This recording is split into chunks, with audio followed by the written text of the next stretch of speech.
Yeah, these are on the eve of Module 10, which is formative assessment.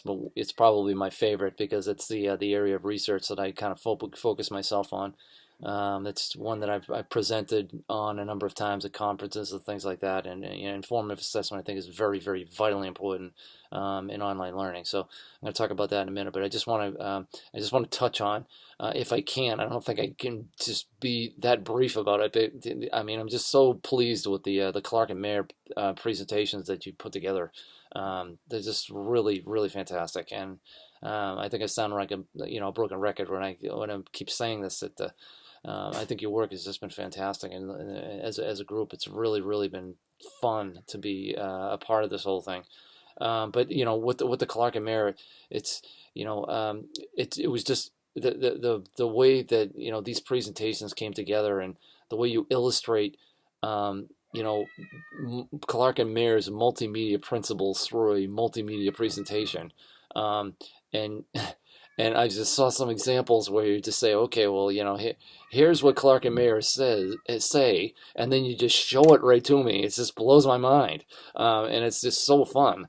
As a group, these things were just really, really fantastic, and I just hope you got out of it what I believe you did get out of it. It's I can just tell by the tone of voices and inflections and things like that that you really understood this, and it's not rocket science what Clark and Mayer say. It's what they say, but they're all just so true, and I'm just really, really glad about that. So we should be really pleased with the way that worked out. Second piece is on formative assessment. Like I said, it's a very, very important piece. What I want to make sure that you're clear on is that when you're thinking about your formative assessment for your project, it can be in the form of a concept check, but it doesn't have to be. All right. There's many different ways that we can formatively assess, and as you see, you're going to see in the video and the video examples, and through the lecture and through the reading and things like that. Formative assessment is a way of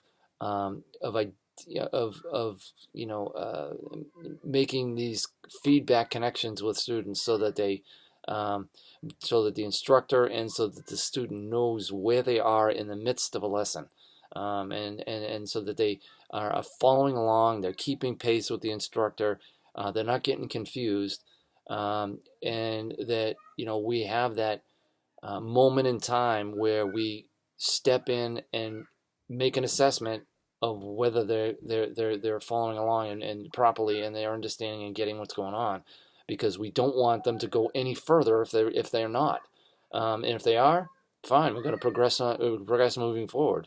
But if they're not, we want to make sure that we address it and take care of it right there, make the clarifications, and then move on. And that's the whole idea of the formative assessment. And it's just really important, and it's really hard to do in online learning if you're not very intentional about it. So you can kind of look forward to that. I'm looking forward to what you have to offer in the assignment that's going to be happening this week, and your explanations and planning and thinking about what it is that you're going to do for your formative assessment in the in your Blackboard course project, and that sort of thing. Um, so I think that's pretty much it. Again, continue to keep moving forward. I think you're all doing a wonderful job with the work you've been doing, and just keep moving forward. Next week we're going to be talking about the other side of assessment, which is going to be the summative assessment. That's the one that we're probably more familiar with, right?